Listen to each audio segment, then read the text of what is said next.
The Chennai shopping mall Shravana సంబరం KG sale Nakshi jewellery mela flat 50% of.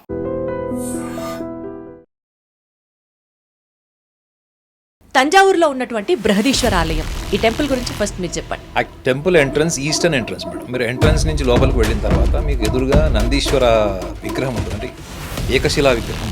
ఇందులో ఏంటంటే ఆ నంది యొక్క ఒక రకంగా చెప్పాలంటే it has become almost like a curse for the politicians. తీరని కోరికలు అన్నీ కూడా ఏంటి మేడం, యాంగ్జైటీ. అవే అహంకారంతో, అదే సుపీరియారిటీతో, అదే మీ ఐడెంటిటీ, అదే మీ సక్సెస్ నుంచి మీరు ఎప్పుడైతే అక్కడికి వెళ్ళి సరెండర్ అవుతుంది.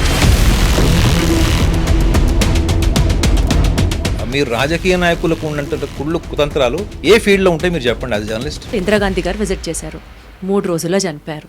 ఎంజి రామచంద్రన్ గారు విజిట్ చేశారు, తర్వాత ఆయనకి అలాగే జరిగింది. మొరార్జీ దేశాయ్ గారు విజిట్ చేశారు, ఆయనకి అదే జరిగింది.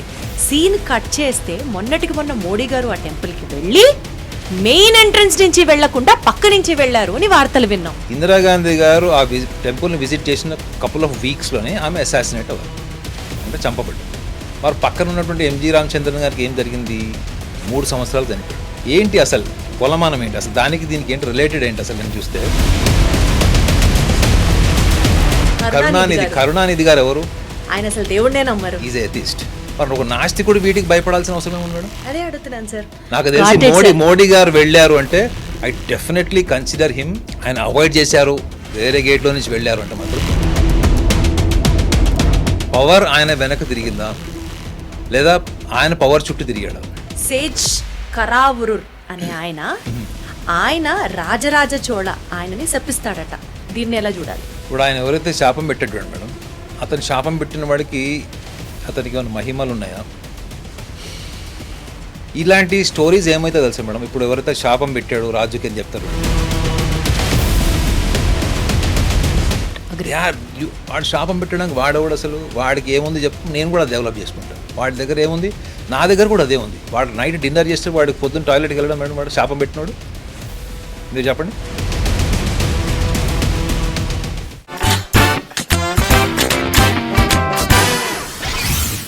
మిస్టరీస్ అన్నీ అన్సాల్వ్డ్గా ఉంటే ఉండొచ్చు గాక, కానీ ఆ మిత్ బ్రేకింగ్ అయితే చేయాలి అని అనిపిస్తోంది ఈ స్పెషల్ ఇంటర్వ్యూలో. నేను మాట్లాడుతున్నాను తంజావూరుకి సంబంధించిన బృహదీశ్వర్ టెంపుల్ గురించి. అఫ్కోర్స్ టెంపుల్ ఏన్షియంట్ టాలెస్ట్ టెంపుల్గా మనందరికీ తెలుసు. అప్పట్లోనే 13 స్టోరీస్ ఉన్నటువంటి ఈ టెంపుల్ కట్టడానికి సుమారుగా 1000 సంవత్సరాలకు పైగా పట్టింది అన్నది చెప్తుంటారు. కట్ చేస్తే భారతదేశంలో శివలింగాలకి సంబంధించి అత్యంత పెద్ద శివలింగం ఉన్నటువంటి టెంపుల్గా బృహదీశ్వర్ టెంపుల్కి ఒక ప్రత్యేకమైన ఒక చరిత్ర ఉంది. దీంతో పాటు people talk about its glory, people talk about its magnifications, people talk about the splendour, grandeur, art work అంతా పక్కన పెడితే ఒక మిత్ ఏంటంటే ఈ టెంపుల్ని విజిట్ చేసినటువంటి politicians are big names, if you take it for granted, maybe Indira Gandhi గారి దగ్గర నుంచి రీసెంట్గా విజిట్ చేసిన మోడీ గారి దాకా మెయిన్ ఎంట్రన్స్లోంచి కనుక ఆ టెంపుల్ని విజిట్ చేస్తే ఖచ్చితంగా పదవి పోయి ప్రాణం కూడా పోయే సందర్భం ఏర్పడుతుంది అన్నది ఈ టెంపుల్ చుట్టూరా ఉన్నటువంటి ఒక మిత్. ఈ మిత్ని బ్రేక్ చేయడానికి I have with me today astro psychologist Naganath గారు ఉన్నారు. ఆయనతో డీటెయిల్గా మాట్లాడదాం, ఇంకాస్త లోతుగా తెలుసుకునే సబ్జెక్ట్ ప్రయత్నం చేద్దాం. నమస్తే అండి, ఎలా ఉన్నారు? Yeah madam, I am fine, always the same. Wonderful sir. To start with రావడం let's not get into the subject, but ఆ టెంపుల్ గ్లోరీ గురించి, ఆ టెంపుల్కి ఉన్నటువంటి చరిత్ర నుంచి స్టార్ట్ చేద్దాం సార్. తంజావూరులో ఉన్నటువంటి బృహదీశ్వర ఆలయం, ఈ టెంపుల్ గురించి ఫస్ట్ మీరు చెప్పండి. ఎంతవరకు కరెక్ట్ అంటే ఆ temple entrance eastern entrance madam. అది మీరు ఎంట్రన్స్ నుంచి లోపలికి వెళ్ళిన తర్వాత మీకు ఎదురుగా నందీశ్వర పెద్ద విగ్రహం ఉంటుంది, అంటే ఏకశిలా విగ్రహం అది. సో ఈ కాంట్రవర్సీ ఏదైతే ఉందో, కాంట్రవర్సీ అనండి లేకపోతే మిత్ అనండి, ఇందులో ఏంటంటే ఆ నంది యొక్క కంటి చూపు, మీరు మెయిన్ తూర్పు ద్వారం నుంచి లోపలికి వచ్చినప్పుడు ఎవరి మీద అయితే అది ఉంటుందో, అంటే ఎవరి మీద అంటే నంది అందరినీ చూస్తాడు. కానీ ఈ ముఖ్యంగా ఎందుకు ఈ రాజకీయ నాయకులకి ఎందుకు అది కర్స్ అయిందంటే, చాలామందికి కూడా లోపలికి ఎంట్రన్స్లోకి వెళ్ళినప్పుడు, మెయిన్ ఎంట్రన్స్లోకి వెళ్ళినప్పుడు నందీశ్వరుడు యొక్క విగ్రహం ఎదురుగా ఉన్నప్పుడు ఆ ఎదురుగా ఉన్నటువంటి విగ్రహాన్ని వీళ్ళు దర్శనం చేసుకునేవి they have to pass through the Nandi విగ్రహం. రైట్. ఓకే. సో అది ఎందుకు ఇంత కాన్స్పిరసీ అయింది, ఎందుకు దాంట్లో ఇంత ఒక రకంగా చెప్పాలంటే it has become almost like a curse for the politicians. Absolutely. So ఎందుకు అంటే ఫస్ట్ థింగ్ మనం దానికి ఒక అడుగు వెనక్కి వెళ్ళి ఆలోచించాలి. ఏంటంటే మనకి టెంపుల్ కన్స్ట్రక్షన్ అన్నది ఒక పర్పస్ ఉంది madam. There is a purpose of constructing A temple. For a common man what is a temple? Temple is a place where he can surrender himself for a kind of objective desires. వాళ్ళకి ఉద్యోగం, వ్యాపారం, పెళ్ళి, లేకపోతే మనశ్శాంతి, ఇవన్నింటినీ కూడా ఒక సగటు మనిషి గుడికి వెళ్ళి తనకు ఉన్నటువంటి కోరికలన్నీ కూడా అక్కడ ఉన్నటువంటి సాంప్రదాయాలు, పద్ధతులు, అక్కడ లోకల్ కల్చరల్ రిచువల్స్ని బట్టి అన్నీ కూడా వాళ్ళు ఇవి చేసుకుంటారు అన్నమాట. కానీ నిజంగా టెంపుల్ కన్స్ట్రక్షన్కి థియరీ అదొకటే ఉందా? మనకి ఏన్షియంట్ ఇన్ఫర్మేషన్ అదొకటే ఉందా? అసలు మన వాళ్ళు క్షేత్రాలు పెద్ద పెద్ద స్థలాల్లో ఎందుకు కట్టేవాళ్ళు? ఎత్తైన ప్రాంతాల్లో ఎందుకు కట్టేవాళ్ళు? అప్పట్లో వరద బీభత్సాలు వచ్చినా, ప్రకృతి ప్రళయాలు వచ్చినా కానీ ఇవన్నీ షెల్టర్స్ మేడం మీకు. ఓకే. టెంపుల్స్ అన్నవి ఒక షెల్టర్స్ అక్కడ మీకు. ఓకే. రెండోది అదంతా కూడా సమిష్టిగా అక్కడ మీకు అన్నదాన కార్యక్రమాలు కూడా జరిగేవి. అక్కడ సమిష్టిగా అంటే అన్ని రకాల వ్యక్తులు అందరు అక్కడికి వచ్చారు. నిత్య అన్నదాన కార్యక్రమాలు జరిగేవి ఎక్కడ? ఈ క్షేత్రాల్లో.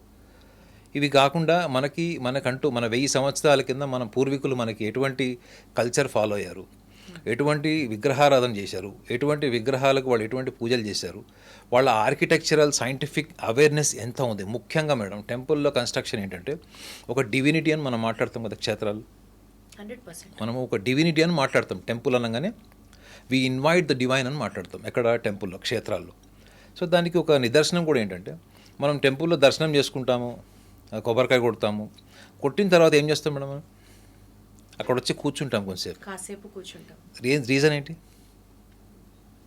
కారణం ఏంటి? మేబీ టు హ్యావ్ దట్ ప్రశాంతత ఆర్ ఆ టెంపుల్లో ఉన్నటువంటి ఆ పాజిటివ్ ఎనర్జీ కావచ్చు, మనం దాన్ని ఇన్వైట్ చేయడానికి మనలోకి. You are little close to the fact actually. మనము అక్కడ అది టెంపుల్ అంటేనే ఎనర్జీ సెంటర్ మేడం. అంటే శక్తి కేంద్రాలు అనుకోండి, ఎనర్జీ సెంటర్స్ యాక్చువల్లీ. క్షేత్రాలు, టెంపుల్స్ అన్నీ కూడా అవన్నీ కూడా ఒక ఎనర్జీ సెంటర్స్ అని ఎందుకు అంటారంటే మీరు ఎప్పుడైతే మీ మైండ్ ప్యూరిటీని కనెక్ట్ అవుతుందో, when your mind gets pured and the possibilities of becoming pure is only when you are at the current situation, at the present situation. అంటే అర్థం ఏంటి? మనిషి ఒక్క భూతకాలంలో అంటే పాస్ట్లోనే ఎక్కువ ఉంటాడు, లేదా ఎక్స్ట్రీమ్ ఫ్యూచర్లో ఉంటాడు. ఎక్స్ట్రీమ్ ఫ్యూచర్లో ఉండి పాస్ట్లో చేసినటువంటి పనులకి బాధపడడం వల్లనే మీరు గుడికి వెళ్ళేది.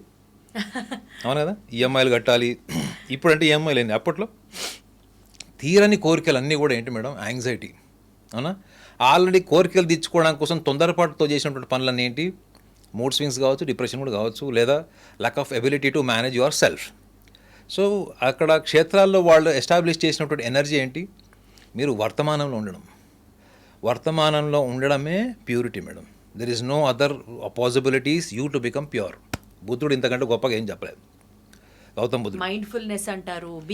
చూడండి, mindfulness, as you rightly said, you are completely aware of your body, senses and your environment is mindfulness. Right. So ఇక్కడ వర్తమానంలో ఉంటే ఏమవుతుంది మేడం? మీకు అది మీరు bus pass, railway station pass ఏవైతే రెన్యువల్ చేసుకుంటారు చూడండి, మీరు మొబైల్ రీఛార్జ్ చేసుకుంటారు కదా, ఆ రెన్యువల్ సిస్టమ్ అక్కడ ఆపరేట్ అవుతుంది madam. Right. You are at the situation, forgetting about the past, forgetting about your future plans. You are just there as a existential personality, existential soul. అక్కడ మీరున్నారు. మీకు అక్కడ temple vibration అని మీరు కూడా పదం వాడారు. టెంపుల్ వైబ్రేషన్, టెంపుల్ ఎన్విరాన్మెంట్, అక్కడ ఉన్నటువంటి మీరు అక్కడికి వెళ్ళిన తర్వాత ఆటోమేటిక్గా ఆ కన్స్ట్రక్షన్ ఆఫ్ ఆర్కిటెక్చర్ ఎట్లుంటుందంటే మీరు ఏ మైండ్ సెట్తో వెళ్ళినా కానీ మీ కెమిస్ట్రీ చేంజ్ అయిపోతుంది అక్కడ ఆటోమేటిక్గా. ఎటువంటి ప్యానిక్ సిచ్యువేషన్లో వెళ్ళినా, ఎటువంటి వైబ్రెంట్ సిచ్యువేషన్లో వెళ్ళినా, ఎటువంటి పర్వర్టెడ్ సైకలాజికల్ డైమెన్షన్లో వెళ్ళినా, ఆ ఎన్విరాన్మెంట్కి వెళ్ళంగానే ఆ environment will change you. Definitely the percentage of change will happen with in your body, with in your chemistry of the mind.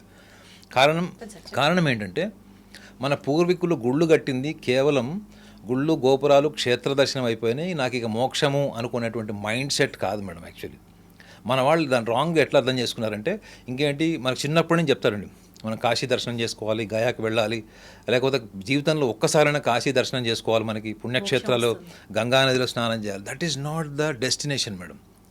That is not the destination. We conclude that everything is destine or else nothing in our hands that we can practice, we can enhance our conscious levels. It is possible to enhance or not conscious levels, madam. Absolutely possible sir. Before going to the temple, even after the temple, it is possible. Yes yes. Then why only the temples are blamed for your death or the loss of power or loss of your position? Because everybody attribute as if the visiting the temple is a destination.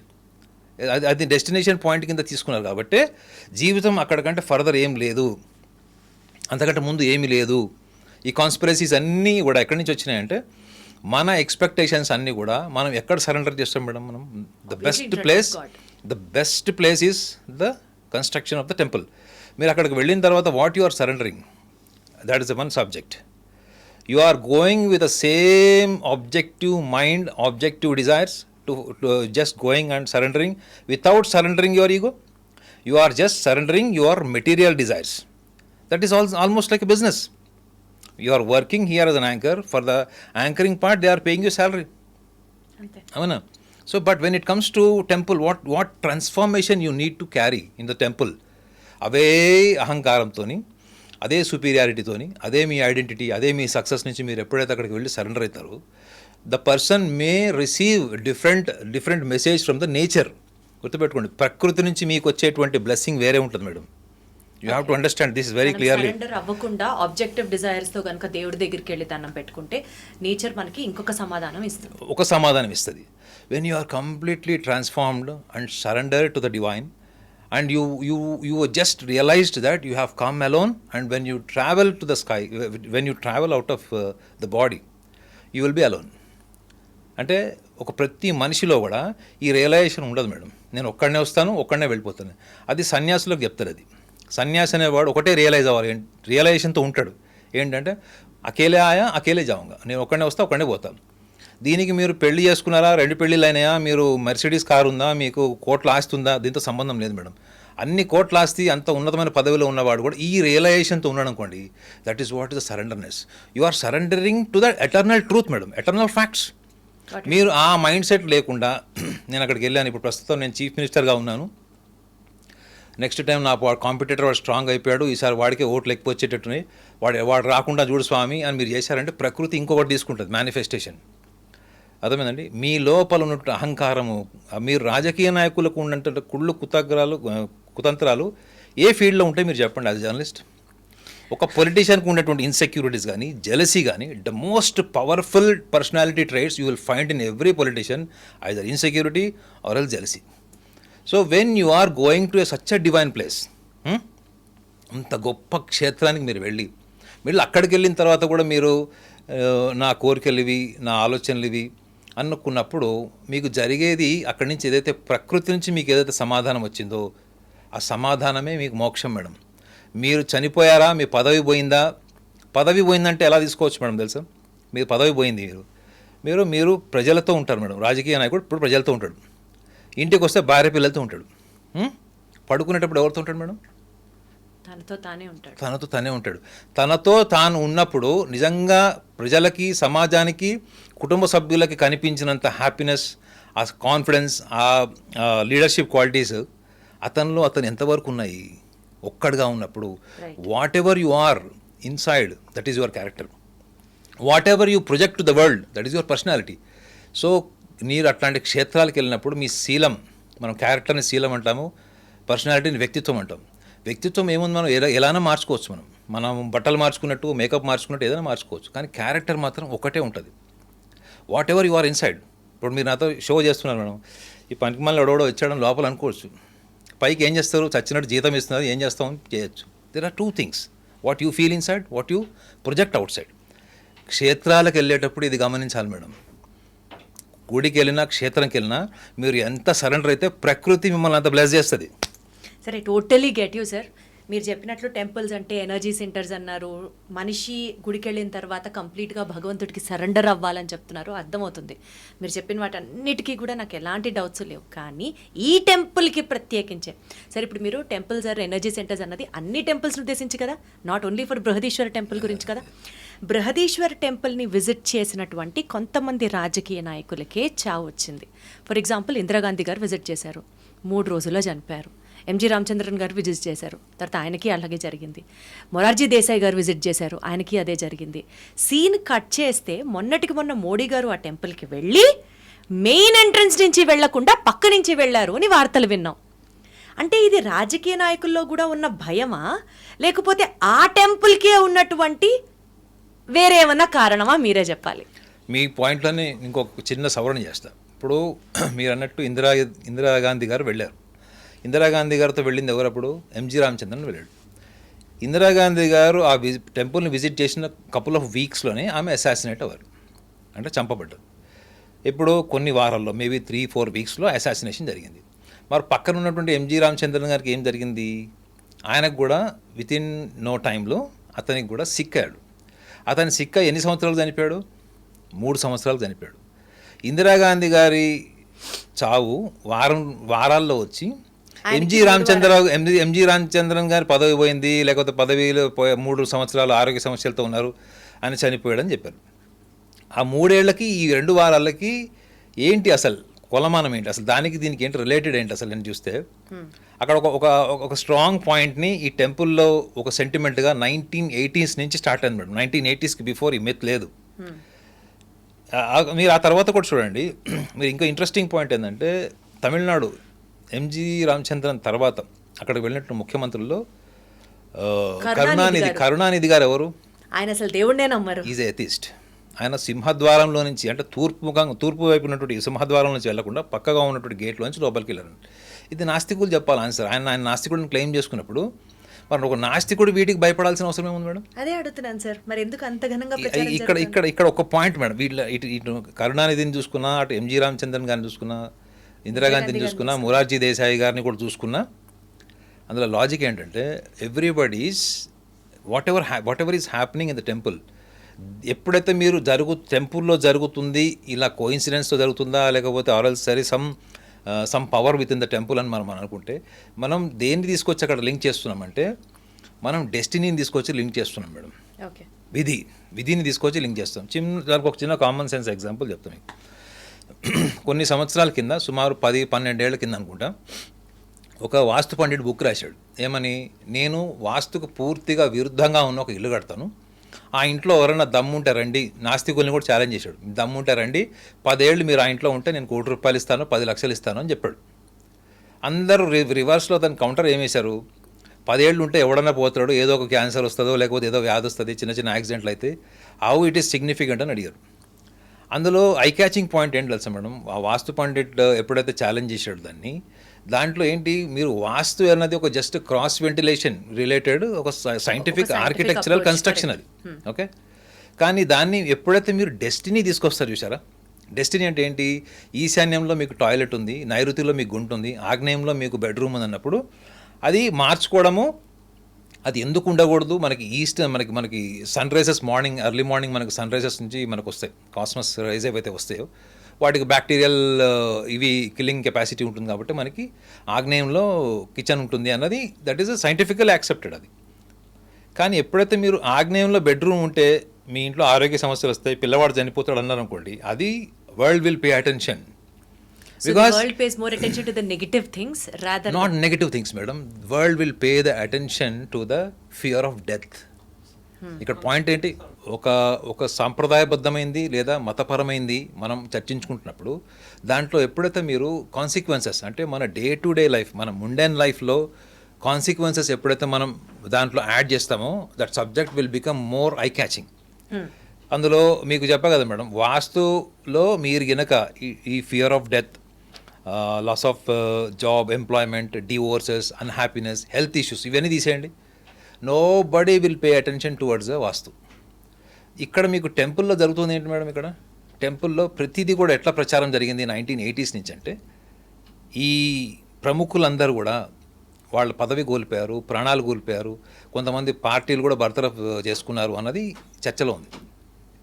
కానీ ఎప్పుడైతే మీరు నిజంగా అట్లాంటి ఇన్సిడెంట్స్ని కానీ ఆ కోఇన్సిడెన్సెస్ని కానీ మీరు నమ్మాల్సి వచ్చినప్పుడు అసలు నిజంగా టెంపుల్కి కన్స్ట్రక్షన్ వెనక ఉన్నటువంటి డివినిటీ ఏంటి madam? When there is a divine, ఇప్పుడు మీకు ఈ రూమ్ నిండా ఆక్సిజన్ ఉంది madam, where is a point that you are feeling discomfort with suffocating or not able to breathe yourself కదా. అంటే మీరు ఎప్పుడైతే డివైన్ అంటే ఏంటి మేడం, డివైన్ అంటే ఏంటంటే ఒక కామన్ మ్యాన్కి అర్థమయ్యేటట్టు చెప్పాలంటే ద డివైన్ సెంటర్ అంటారు, it's the invitation of the divine అంటారు. అక్కడ మీకు ఏముంటాయి మేడం, సూపర్ న్యాచురల్ పవర్స్ ఉంటాయనే కదా వెళ్ళేది మనిషి. Divine is explained as a super natural powers, అంటే తన వల్ల కానిది, తన జీవితంలో కోరుకున్నది దక్కనిది, తనకు సాధ్యం కానిది, ఇవే కదా మనిషి అనేవాడు వెళ్ళి గుళ్ళో వేడుకుంటాడు. అంటే you are feeling something supernatural. When there is a supernatural power according to the construction of the temples, the divinity, so there is a possibility for the curse. This is our logic. In case if it is propaganda is high about the curse, then it is absolutely subjective opinion. Subjective opinion అంటే subjective opinion అంటే coincidence. 10 మందికి వెళ్ళారు, 10 మందిలో 2కి జరిగింది, 4కి జరిగింది. వాస్తులో కూడా ఒక 100 మంది ఇండ్లను రీసెర్చ్ చేశారు. ఈశాన్యంలో మీకు బరువు ఉంది, ఈశాన్యంలో టాయిలెట్ ఉన్న వాళ్ళందరికీ ఏం సమస్యలు వచ్చాయి అన్నది. కొంతమందికి బుక్స్లో రాసినవి జరిగినాయి, కొంతమందికి జరగలేదు. అంటే అర్థం ఏంటి, it is a subjective opinion, it is subjective research, it is a subjective research. ఆ బుక్లో కూడా మీకు లాస్ట్లో ఏం రాస్తారు, it is a person's believe, person's gut confidence out of research అని ఉంటుంది అంతే. Whether to believe or to conclude or to avoid north east toilet or else going to the temple, it is all the individual, it is all the individual self confidence madam. ఇప్పుడు మీరు ఏ రాజకీయ నాయకులు అయితే అక్కడ భయపడి వెళ్ళట్లేదంటే వాటికి కూడా ఒక రీజన్ ఉండొచ్చు. ఏంటంటే చాలామంది కూడా ధార్మిక పరమైనటువంటి విషయాల్లో వాళ్ళకి ఎంత నమ్మకం ఉన్నా లేకపోయినా, ముఖ్యంగా పదవిలో ఉన్నవాళ్ళు, ఒక బాధ్యతాయుతమైనటువంటి పొజిషన్లో ఉన్నవాళ్ళు, మరి కాస్త జాగ్రత్తగా వాళ్ళు ఇంకా ఎక్కువగా ఇట్లాంటివి నమ్మే ఛాన్స్ ఉంటుంది. ఇది కేవలం నమ్మకం మేడం. నిజంగా ఆ టెంపుల్కి వెళ్తే అలా జరుగుతుందంటే, చాలామంది ఏం చెప్పారంటే, నేను ఆ టెంపుల్ విజిట్ చేసిన తర్వాత నాకు ఉద్యోగం వచ్చింది, నాకు ప్రమోషన్ వచ్చింది, నాకు పెళ్లి జరిగింది, మా ఆవిడకి పీసీఓడి ప్రాబ్లం ఉంది. చూడండి వాళ్ళ ఒపీనియన్ చూడండి, 11 years నుంచి పీసీఓడి ప్రాబ్లం ఉన్న ఉమెన్ పిల్లలు పుట్టారని రాసింది అందులో. అంటే అర్థం ఏంటి, it's a subjective opinion, subjective experience, but experience is definitely divine madam. The temple's experience definitely divine. తానది డివైన్ అని ఎప్పుడు తెలుసుకుంటాడు మేడం కామన్ మ్యాన్? తను మైండ్ సెట్ చేసుకొని తనకి కోరికతో గుడికి వెళ్ళాడు, ఆ గుడికి వెళ్ళి తన కోరిక తీర్చుకోవడం కోసం వెళ్ళాడు. ఈ మైండ్ సెట్తో మీరు వెళ్ళకూడదు మేడం. నేను ఇందాక కూడా అదే చెప్పాను. మీరు ఎప్పుడైతే దేవుణ్ణిలో కూడా మీరు ఆబ్జెక్టివిటీ చూస్తారో, దేవుళ్ళలో ఆబ్జెక్టివిటీ అంటే ఇవన్నీ వస్తాయి. పొలిటీషియన్స్ పవర్ వస్తుంది, పొజిషన్ వస్తుంది, వాళ్ళ చైర్, ఇవన్నీ వస్తాయి. But you have got a very few minutes of time where you have to surrender in the divinity environment, the divine environment. అక్కడ కూడా మీరు అది క్యారీ చేయొద్దు. క్యారీ చేయకుండా వెళ్ళిన వాళ్ళు ఎలా ఉన్నారు అన్నది షుడ్ బి అనదర్ రీసెర్చ్. నాకు తెలిసి మోడీ గారు వెళ్ళారు అంటే I definitely consider him. Modi గారు వెళ్ళారు, ఆయన అవాయిడ్ చేశారు, వేరే గేట్లో నుంచి వెళ్ళారు అంటే మాత్రం I definitely personally I can say that ఆయనని మీరు 10 సంవత్సరాలను చూడండి, పవర్ ఆయన వెనక తిరిగిందా లేదా ఆయన పవర్ చుట్టూ తిరిగాడు? ప్రపంచం చిహ్నంగా ఉంది దానికి. ప్రపంచ దేశాలన్నీ కూడా ఆయన ఎలా చూసాయి, ఆయన్ని అప్రిషియేట్ చేసినాయా, ఆయన క్రిటిసైజ్. చాలామంది సెటారికల్గా ఏం చెప్తారు, మోడీ గారికి ద్వేషించేవాళ్ళు భారతదేశంలోనే ఉన్నారు తప్ప ప్రపంచ దేశాల్లో లేరు అన్నది నేను ఎక్కడో ఒక ఆర్టికల్ చదివాను, సర్వే లాంటి ఆర్టికల్. సో అలాంటి వ్యక్తులు ఎప్పుడైతే అక్కడికి వెళ్తారో, ఒకవేళ అలాంటిది ఏమన్నా ఒక కర్స్ కానీ అట్లాంటిది ఏమైనా ఒక మిత్ ఉంటే దాన్ని మళ్ళీ డెమాలిష్ చేస్తారు మేడం. అంటే మీకు ఎంత కాన్షియస్ ఎనర్జీ ఉంటుందంటే, మీరు అలాంటి ఎన్విరాన్మెంట్కి వెళ్ళినప్పుడు when you become the part of energy will become the whole energy. అంటే ఏంటి, మీరు ఊహించిన దానికన్నా ఎక్కువ అనుభూతి పొందడం అన్నది జరుగుతుంది అక్కడ. కానీ ఎప్పుడు జరుగుతుంది? when you are completely disconnected from your prejudices, past and future emotions, when you are completely being at the present. So that possibility is there. ఆ లెవెల్ ఆఫ్ అండర్స్టాండింగ్ గుడికి వెళ్ళే వాళ్ళకు ఉంటుందా? Should be the first question. Right sir, agreed sir. మీరు చెప్పిన theories అన్నిటినీ accept చేస్తూ, ఇది కూడా ఒక చిన్న మిత్ అనుకోవచ్చు, మేబీ అది ప్రచారంలో ఉన్నది కావచ్చు. సేజ్ కరావురుర్ అనే ఆయన ఈ చోళ డైనాసిటీకి సంబంధించినటువంటి ఒక పెద్ద గురువు లెక్క. ఆయన రాజరాజ చోళ ఆయనని శపిస్తాడట. సో ఇది స్టోరీ ఒకటి, ఇది కరెక్టా కాదా దీని గురించి ఏంటో మనం ఇప్పుడు మాట్లాడదాం. సో ఎవరైనా సరే ఆయన రాజుగా ఉన్నప్పుడు ఆయనకి ఉన్నటువంటి ఆ శాపం, ఎవరైనా సరే రాజకీయ నాయకులు పదవిలో ఉండగా అక్కడికి వెళ్తే వాళ్ళకి పదవి పోతుంది. This is what people say about the myth. ఇప్పుడు వచ్చిన మిత్ కాదు సార్ ఇది. ఆ టెంపుల్ కట్టడానికి అందుకనే 1000 సంవత్సరాలు పట్టింది. అది జస్ట్ ఇట్లా కట్టింది కాదు. It took 1000 years for the temple to get constructed. Which means అంత పవర్ ఉంది, అంత ఫ్యాక్ట్ ఉంది అన్నది ఒక సైడ్ ఆఫ్ ద స్టోరీ. దీన్ని ఎలా చూడాలి? ఇప్పుడు ఆయన ఎవరైతే శాపం పెట్టాడు మేడం, అతను శాపం పెట్టిన వాడికి అతనికి ఏమైనా మహిమలు ఉన్నాయా? మన దగ్గర చెప్తారు కదండి, హోమాలు జపాలు చేసేవాళ్ళు, తపస్సులు చేసేవాళ్ళకి వాళ్ళకి మానవాతీత శక్తులు ఉంటాయి అవి అని అనుకున్నప్పుడు, ఒక కామన్ మ్యాన్కి కూడా శాపం పెట్టిన అతనికి ఏదైతే ఉందో అదే చేతన స్థితి మనకి ఉంటుంది మేడం. అదే చేతన స్థితి మనకి ఉంటుంది. ఒక సింపుల్ ఎగ్జాంపుల్, మీరు గాలి పీల్చి ఉచ్ఛ్వాస నిశ్వాసాలు చేసినప్పుడు మీకు వచ్చేటువంటి శబ్దం ఏంటి? మీరు శ్వాస వదిలేసినప్పుడు శబ్దం ఏంటి? యా, ఏ ఏ ఏ శబ్దం వస్తుంది? హా. మీరు అనుకోండి, హా శబ్దం వస్తుంది. శ్వాస వదిలేసినప్పుడు సా సా వస్తుంది. ఈ రెండిటి మధ్యలోనే ఎనర్జీ ఉంటుంది madam. Okay. You are energy connecting to the divine energy. ఇలాంటి స్టోరీస్ ఏమైతే తెలుసా మేడం, ఇప్పుడు ఎవరైతే శాపం పెట్టాడు రాజుకి అని చెప్తారు అండి, వాళ్ళని సుపీరియర్ చేసి మిమ్మల్ని ఇన్ఫీరియర్ చేస్తున్నారు ఈ స్టోరీస్ వల్ల. Okay, you got my point? Got it sir, 100% got it, agree. వాడు శాపం పెట్టడానికి వాడేవాడు అసలు, వాడికి ఏముంది చెప్పు, నేను కూడా డెవలప్ చేసుకుంటా. వాడి దగ్గర ఏముంది, నా దగ్గర కూడా అదే ఉంది. వాడు నైట్ డిన్నర్ చేస్తే వాడికి పొద్దున్న టాయిలెట్కి వెళ్ళడం మేడం, వాడు శాపం పెట్టినాడు. మీరు చెప్పండి. బట్ ఏంటంటే మన దగ్గర కొన్ని కథలు ఎలా ఉంటాయంటే, అవి నేను దీని కథ ఇదొక అంటే పుకిటి పురాణం అని నేను అనట్లేదు. But what I'm saying is, if the person has got that much of power to curse any one, to can that curse will remain thousands of years in the upcoming generations, will remain forever అనుకుంటే దాన్ని మీరు demystify చేయొచ్చు, దాన్ని reconstruct కూడా చేయొచ్చు. కానీ అది ఎప్పుడు జరుగుతుంది మేడం పాసిబిలిటీ? అది when you are aware of what your dharma has taught you. Right. Because your dharma, Sanatana dharma or Hindu dharma will say that you are the divine creator. You are the creator. You are the creator of your own self. And you are the divine creature అని ఉంటుంది. అంటే నువ్వు ఒక పరిశుద్ధమైనటువంటి ఆత్మ జన్మ నీది అని ఉంటుంది. నువ్వు పాపాత్ముడివి, నువ్వు పాపాలు చేసావని మీకు ఎక్కడన్నా మీరు సనాతన ధర్మంలో, హిందూ ధర్మంలో ఎక్కడన్నా రాసినటువంటి ఒక స్క్రిప్చర్ చూపించండి. You are the divine. The person who cursed the raja was also a divine. What is the difference between you and him? The divine, as I said, no, the same person who cursed, he is also connecting to the superconscious. He is being an individual conscious. Right. You and me, the cameraman, everybody else, we are connecting to the superconscious. So what important is, you have to experience the divinity whenever you go to the kshetra. This is my simple urge to all politicians to demystify this myth. నేను politicians అందరు, కొంతమంది ఏమన్నారంటే మన భారతదేశంలో ఉన్న politicians అందరు వెళ్ళాలి అక్కడికి, దరిద్రం పొద్దని పెట్టారు ఒకడెవరు. అంటే వాళ్ళు పొలిటీషియన్స్ని ఎంత హారిబుల్గా తీసుకున్నారో చూడండి. కొంత నిజం కూడా అది మేడం. పొలిటీషియన్స్ అందరు కూడా వెళ్ళాలి అంటే పొలిటీషియన్స్కి నిజంగా అంత విల్ పవర్, అంత కాన్ఫిడెన్స్ అది ఉంటే ఛాన్సెస్ చాలా తక్కువ. ఎందుకంటే వాళ్ళందరూ కూడా ఎప్పుడైనా అవకాశవాదం, స్వార్థం లేదా వాళ్ళ కుటుంబ వారసత్వం వచ్చేటువంటి పదవుల గురించి వాళ్ళు ఆలోచించుకుంటారు. కాబట్టి ఈ డివినిటీ అన్నది ఏదైతే ఉందో, మనకి ధర్మంలో ఏదో చెప్పబడిందో, నేను ఇందాక కూడా చెప్పాను కదా, your every moment, every second, your every breath is connecting to the super conscious. మనం ఏమనుకుంటామంటే, because of the literatures we read, that you feel always inferior. అరే వాడెవడో తోపు, వాడు అసలు వాడు ఆకాశాల్లో ఉన్నాడు, నక్షత్రాల్లో ఉన్నాడు అంది.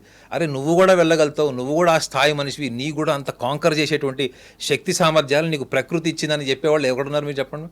You always read books where you feel inferior. మిమ్మల్ని మీరు తక్కువ అంచనా వేసుకున్నటువంటి కథలే చదువుతాం, మనం తక్కువ అంచనాలు చేసుకున్నటువంటి పుస్తకాలే చదువుతాం. And you always see something powerful. మీరు ఎక్కడన్నా గాసిపింగ్ ఎన్విరాన్మెంట్లో చూడండి, ఎవడో సెలబ్రిటీ గురించి మాట్లాడుతుంటాడు, నాన్ పార్టిసిపేషన్ ఎంటర్టైన్మెంట్ గురించి మాట్లాడతాడు, వాళ్ళందరూ ఉండనే ఉండడు. Because you are habituated to feel inferior, to talk something great about others. So ఆ వ్యవస్థ నుంచి వచ్చినటువంటి కథనే అది నేను నమ్ముతాను. That's what I believe. ఏమని అతను చాలా ఎన్లైట్నింగ్ గా అనిపిస్తుంది, మనం ఎందుకు ఇలా ఆలోచించకూడదు అని అనిపిస్తుంది. నేనైతే అట్లా ఆలోచిస్తాను మేడం. ఇప్పుడు ఆయన వచ్చి నేను శాపం పెట్టాను అనుకుంటాను, ఏ బేసిస్ మీద పెట్టి దాన్ని ఎట్లా డీమిస్టిఫై చేయాలని చెప్తాను. ఇప్పుడు అతను శాపం పెట్టాడు, ఇతను నాశనం అయిపోవాలని. అతను నాశనం కాకుండా అతను ఎట్లా రీకన్స్ట్రక్ట్ చేయాలో అని నేను ఆలోచించి ప్రయత్నం చేసి నేను సక్సెస్ అవుతానన్న నమ్మకంతో నేను ఉంటా అక్కడ. కానీ because I read a book, I never met him, అది ఇప్పుడు 1000 సంవత్సరాల కింద విషయాలు కాబట్టి మనం ఇప్పుడు ఏమనుకుంటామంటే, అరే ఇది ఇట్లా జరిగింది, పలానా ముఖ్యమంత్రి వెళ్ళాడు, ప్రధానమంత్రి కూడా మనం వెళ్ళి భయపడ్డాడు, ఒక నాస్తిక ముఖ్యమంత్రి కూడా భయపడ్డాడు అంటే అది వాళ్ళ విల్ పవర్ మేడం. అది 100% సార్, విల్ పవర్, కాన్ఫిడెన్స్. ఇందాక మీరు వాడిన పదాలు ఇక్కడే నాకు కూడా కావాలి, క్వశ్చన్ కోసం వెయిట్ చేస్తాను. చెప్పండి. ఈ టెంపుల్కి వెళ్తే రాజకీయ నాయకులకి ఐదర్ ప్రాణాపాయం ఉంది లేదా పదవి పోతుంది అన్నది ఎలా అయితే టాక్ ఉందో, పలానా గుడికి వెళ్తే వీసా వస్తుంది, పలానా గుడికి వెళ్తే పిల్లలు పుడతారు, పలానా గుడికి 7 వారాల పాటు 11 ప్రదక్షిణాలు చేస్తే మనసులో అనుకున్న ఏ కోరికైనా తీరుతుంది అన్నది కూడా సబ్జెక్టివేనా సార్? ఏ టెంపుల్ అయినా ఒకటేగా, తిరుమల క్షేత్రం అయినా ఒకటే, బృహదీశ్వర ఆలయం అయినా ఒకటే, సందు చివర ఉన్నటువంటి ఏదన్నా ఒక చిన్న గుడైనా ఒకటే, అంతేగా? ఏ టెంపుల్ అయినా ఎనర్జీ సెంటరేగా. సో ఈ ఒపీనియన్స్ అన్ని సబ్జెక్టివ్ అని అనుకున్నప్పుడు, ఇందాక మీరు ఈ మిత్స్ ఏదైతే బ్రేక్ చేస్తూ సబ్జెక్టివ్ అనుకున్నప్పుడు, ఆ టెంపుల్ని అసోసియేట్ అయినటువంటి ఒక పాజిటివ్ ఫీలింగ్ కూడా సబ్జెక్టివేగా. Life is a subject madam, మీకు తెలుసలేదు. Your life is not because of your parents, your body is life because of your parents. You got my point? You are physically appeared in this world, coming out of the womb of the mother. The day you come out, the day you started evolving yourself psychologically, you are understanding environment, you are understanding life, you are understanding the process of life, that everything is subjective. But what we thought actually, no, you are not subjective, you should not have any experience. నువ్వు మీ అయ్య కింద ఉండాలి, మీ అమ్మ కింద ఉండాలి, లేదా మీ తాత చదువుకున్న చదువులు చదవాలి, టీచర్ని గౌరవించి టీచర్ చెప్పిందే వినాలి, లేకపోతే క్లాస్లో ఇన్ని మార్కులు రావాలి, ఇవన్నీ మీకు ఎక్కడైనా? When you are organised completely, when your mind was completely composed for some social identity, some community identity, or will some better identity to become a celebrity or a popular personality, they are the people are the most sick people. I can consider them as the sick people, though they are celebrities, prime ministers or chief minister or as a politician or anybody else. Unless and until you don't experience life as a subjective, your life should be subjective. మీకు పిల్లలు పుట్టలేదు, మీరు పలానా గుడికి వెళ్ళాలి, గుడికి వెళ్తే పిల్లలు పుడతారు, కొంతమందికి పుట్టలేదని చెప్తారు మేడం. సో పిల్లలు పుట్టడము పుట్టకపోవడము అన్నది మీరు ఎక్కడి నుంచి కంపల్సివ్నెస్ ఎక్కడి నుంచి డెవలప్ చేసుకున్నారో మీరే చెప్పండి ఆన్సర్. మీకు పిల్లలు లేరు, మీకు కంపల్సివ్నెస్ ఎక్కడి నుంచి వచ్చింది? మీకు పెళ్ళై 4 ఏళ్ళు అయిపోయింది, మీకు పిల్లలు లేరు. పెళ్ళై 3 నెలలు అయింది, ఇంకా ఏంటి, ఇంకా తల్లి కాలేదు. ఈ ఇప్పుడున్న సమాజంలో 3 నెలలు అయిపోయింది, ఇంకా పిల్లలు పుట్టట్లేదు, ఇంకా ఏంటి గుడ్ న్యూస్ లేదు. ఎక్కడి నుంచి వచ్చింది కంపల్సివ్నెస్? ఎన్విరాన్మెంట్. మీ ఎన్విరాన్మెంట్ని పక్కన పెడితేనే subjective experience madam. Subjective means your gut confidence, your own observation, your own research, your own experience. Only your experience is knowledge madam. Rest everything is imagination and your hallucination. Only your experience is the true knowledge. మీకు car driving వచ్చు, car driving చేశారు. మీకు coffee చేయడం వచ్చు, coffee చేశారు. So that is what is your experience madam. మీరు యూట్యూబ్లో చూసి, గూగుల్లో చూసి ఇన్ఫర్మేషన్తో కూడా మీరు మాట్లాడచ్చు, చేయొచ్చు. But what is your experience? When you are talking about your experience, that definitely that is a subjective, whether it is a belief towards the god or else being a place like this temple, whatever it is, unless and until you don't experience. ఇప్పుడు సమాజం అంతా కూడా experiential సొసైటీలోకి వస్తున్నారు. ఇప్పుడు ఉన్నటువంటి generation అంతా కూడా now they are questioning, now they are contemplating the history, what all they said, what all brushed in your mind. అటువంటి సమాజంలో మనం ఉన్నప్పుడు ఒక గుడికి వెళ్తే మనకు పిల్లలు పుడతారు, ఒక గుడికి వెళ్తే మనకు పదవి వస్తుంది, పలానా గుడికి వెళ్తే మనకు వీసా వస్తుంది. అది సబ్జెక్టివ్ అని ఎందుకు చెప్తున్నానంటే మేడం, మీరు ఎప్పుడైతే అది కూడా మేనిఫెస్ట్ చేసుకోవచ్చు. మేనిఫెస్టేషన్ ఎలా చేసుకోవచ్చు అంటే, మీకు వీసా రావాలి మేడం. నేను నీకు సింపుల్ రియల్ ఎక్స్పీరియన్స్ చెప్తా. మాకు తెలిసిన వాళ్ళ అబ్బాయి అమెరికాలో అతను ఎంఎస్ చేశాడు. అతనికి H1 రిజెక్ట్ అయింది, ఏదో సమ్ ప్రాబ్లం వచ్చింది, ఇండియాకి వచ్చేసాడు. ఇతనితో పాటు ఉన్న ఫ్రెండ్స్ అందరికీ H1 వచ్చింది, జాబ్స్ ఉన్నాయి, అక్కడ ఉన్నాడు. వాళ్ళందరికన్నా ఇతను highly qualified person according to his IQ. So అతనికి ఇండియాకి వచ్చేసాడు, 1.5 year అయిపోయింది. ఇంత గడ్డం పెంచేసి బాగా డిప్రెషన్లో ఉన్నాడు. బికాజ్ అక్కడి నుంచి కెనడాకి ట్రై చేస్తే కూడా కెనడాలో కూడా ఏదో క్వైరీలో ఆగిపోయింది. అది ఆగిపోయి కూడా సుమారు 1 year అయింది. సో అక్కడ అమెరికాది అయిపోయింది, ఇక్కడ కెనడాది ఇట్లా అయిపోయింది. అక్కడ చదువుకున్న చదువుకి ఇక్కడ ఇండియాలో జాబ్స్ లేవు. సో వాళ్ళ మదర్ ఫాదర్ తీసుకొచ్చారు. అతను ఇవన్నీ నమ్మడం అనమాట. ఈ don't believe in manifestation, astrology and all, you will not believe. So ఆ పిల్లోని చూసినప్పుడు ఆ పిల్లవాడికి హార్డ్లీ 28 years 29 years ఉంటాయి. వాడు అప్పటికే ఒక 40 years మిడిల్ ఏజ్ పర్సన్ లాగా అయిపోయాడు అతను. సో అతన్ని నేను చెప్పింది ఒకటే లాజిక్ మేడం, నువ్వు రోజు ఒక 1 hour నువ్వు వర్కౌట్ చేయి, కమ్ ఆఫ్టర్ 3 months అని చెప్పిన. ఒబీడియంట్గా విన్నాడు. డైలీ 45 minutes ఈ వర్క్డ్. ఆల్మోస్ట్ ఒక 10 to 11 kgs రెడ్యూస్ అయ్యాడు. ఈ we came physically according to his ఏజ్కి తగ్గట్టుగా తయారయ్యాడు. ఈ ప్రాసెస్లో ఏమైందంటే 3rd మంత్లో అతనికి అప్పటి వరకు క్వారీలో ఉండి 1 year నుంచి క్వారీలో ఆగిపోయినటువంటి కెనడా నుంచి రావాల్సినటువంటి ప్రాసెస్ అప్రూవ్ అయింది.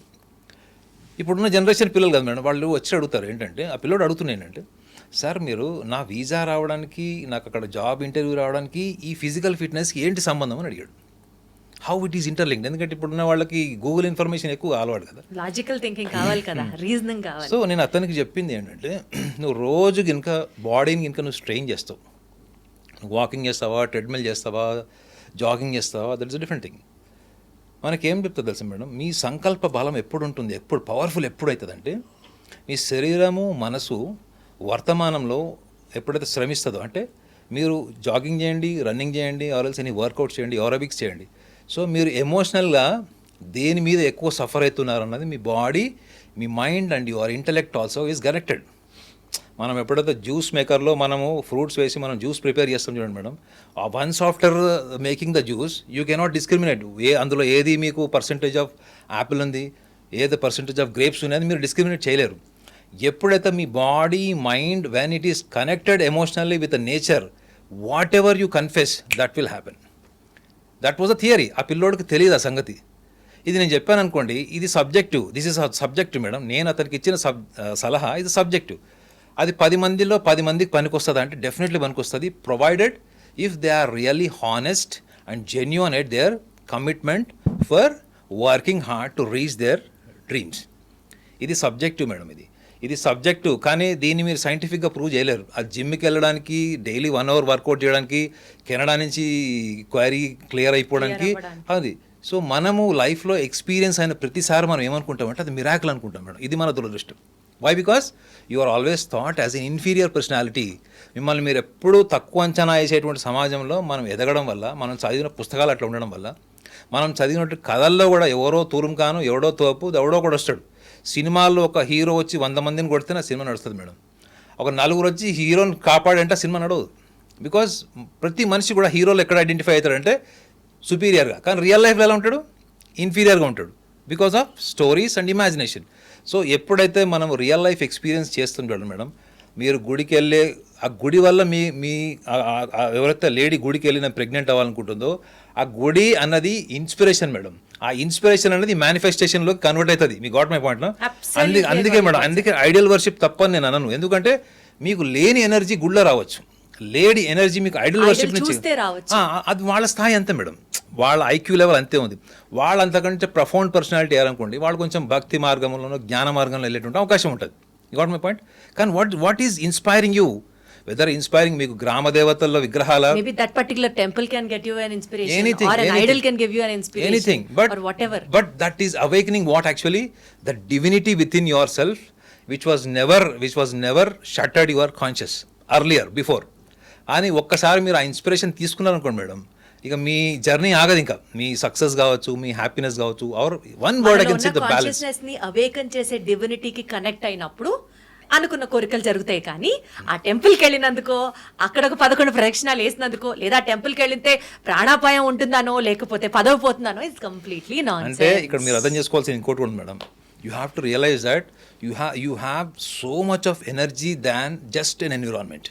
అంటే temple is a environment madam. Definitely environment do have its own impact, but what you realise after going to the temple, you are much more comprehensive being, existential. అది మీరు realise అవుతారు మీరు అక్కడికి వెళ్ళిన తర్వాత. ఆ రియలైజేషన్కి స్ఫూర్తి ఎవరు? గుడే. మీరు గుడికి వెళ్ళిన తర్వాత, అంతకుముందు ఎందుకు లేదు మీకు అది? మీరు ప్రదక్షిణాలు చేశారు, ప్రదక్షిణాలు చేసేయడము, రోడ్డు మీద మీరు పార్క్లో వాకింగ్ చేయడంలో నాకు పెద్ద తేడా ఏముండదు. బట్ ఇక్కడ ఏముంటామంటే మనం డిసిప్లిన్తో, కాళ్ళకు చెప్పులు లేకుండా, ఒక పవిత్రమైన భావంతో, అట్లీస్ట్ మనకి ఏమైనా perverted thoughts or jealousy or discrimination ఇవి లేకుండా ఉండేటువంటి జర్నీలో మీ subconscious will become more active. ప్రదక్షిణాలు చేసే వాళ్ళందరికీ తెలియని విషయం ఏంటంటే, వాళ్ళు ఏదైతే మనసులో కోరికతోని వాళ్ళు ప్రదక్షిణాలు చేస్తారో వాళ్ళ సబ్ కాన్షియస్ యాక్సలరేట్ అయినారు. ఒక్కసారి సబ్ కాన్షియస్ యాక్సలరేట్ అయితే ఆ సృష్టికర్త కూడా ఆ ఇన్సిడెంట్ ఆపలేడు. తెలుసా మీకు? ముచ్చం చిప్ప ఉంటుంది చూడండి మేడం, అది మీ సబ్ కాన్షియస్ తీసుకుందంటే even the creator can not stop the nature. అంటే నేచర్కి కూడా క్రియేటర్ అడ్డురాడు, అంటే అది జరిగిపోతుంది అది. కానీ రావాల్సిన రియలైజేషన్ ఎవరికి? పర్సన్కి. అది మన ధర్మశాస్త్రాల్లో సూక్ష్మంగా చెప్పింది, అంటే ఈ మానసికంగా చెప్పిన విషయాలు. కానీ ఒక కామన్ మ్యాన్కి ఆ level of mind, intellect and nature, manifestation అంత అవేర్నెస్ ఉంటుందా మేడం చెప్పండి? ఇప్పుడు మీ కెమెరామ్యాన్ని మేనిఫెస్టేషన్ అంటే ఏం చెప్తాడు? బికాస్ మనకి ఏం నేర్పించారంటే, అరే నీకు ఎగ్జామ్లో బాగా మార్కులు రావాలి, నీకు పెళ్లి కావాలి, నీకు పిల్లలు పుట్టాలంటే నువ్వు ఏం చేయాలంటే వాళ్ళ ధర్మాన్ని బట్టి వాళ్ళు కొన్ని ఫాలో అవుతారు, దానివల్ల వస్తుంది అనుకుంటాడు. దానివల్ల వస్తుంది అనుకున్నప్పుడల్లా నువ్వు ఇన్ఫీరియర్ అని అర్థం చేసుకోవాలి మేడం. లేదు, నాలో ఉన్నటువంటి ఆ నిద్రాణమైనటువంటి నాలో ఉన్నటువంటి ఆ శక్తి సామర్థ్యం ఏదైతే మనం డివైన్ అంటున్నామో దాన్ని మనం జాగ్రత్త చేసుకోవడం కోసమే మనం ఇవన్నీ చేస్తున్నాము. But ultimately it is your conscious, it is your deeper conscious that is awakening for all happiness, balance and success. Thank you so much sir. ఇది నాకు చాలా ఎన్లైట్నింగ్ అనిపించింది. ఐ థింక్ ఈ వీడియో చూసిన వాళ్ళందరికీ కూడా ఇదే లెవెల్లో దీన్ని అట్లా రిసీవ్ చేసుకుంటారని ఎక్స్పెక్ట్ చేస్తూ, టెంపుల్ని ఆపాదిస్తూ ప్రాణాపాయ స్థితి ఉంటుందనో, పదవి పోతుందనో, ఇట్లాంటి చెత్త ప్రాపగాండాని ఆపేయాలి అని మనస్ఫూర్తిగా కోరుకుంటూ once again thank you very much. Thank you.